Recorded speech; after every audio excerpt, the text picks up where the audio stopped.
بيتزا دي بقى ولا مش بيتزا يا متعلمين يا بتوع المدارس؟ بجد حاجة تحفة، سريعة جدا، من غير عجن ومن غير تخمير ومن غير اي مجهود تماما. يلا مع بعض بسم الله، يلا بينا.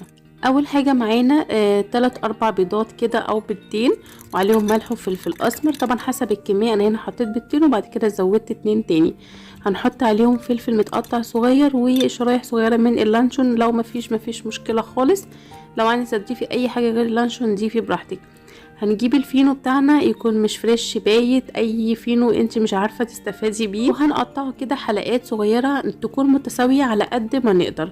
تمام زي ما احنا شايفين كده. هنقطع كمية حلوة على حسب الصينية بتاعتنا، وهنجيب طاسة بقى صينية اي حاجة وندهنها زيت، ونبدأ نرص حلقات الفينو دي، ونحاول ان احنا نملى كل الفراغات، ما يبقاش فيه فراغات تماما، يبقى كده ملزق في بعضه حلو جدا.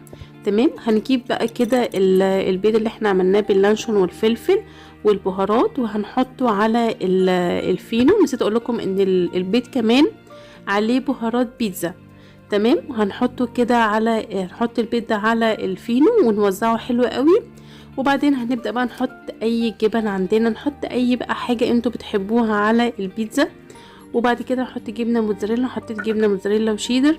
وبعد كده هحط فلفل وهحطها على نار هادية جدا، ضروري جدا تكون على نار هادية، وعلشان ما تتلسعش معاكي من تحت عقبال الجبن ما تسيح والبيض كمان يستوي. شايفين بقى التحفة؟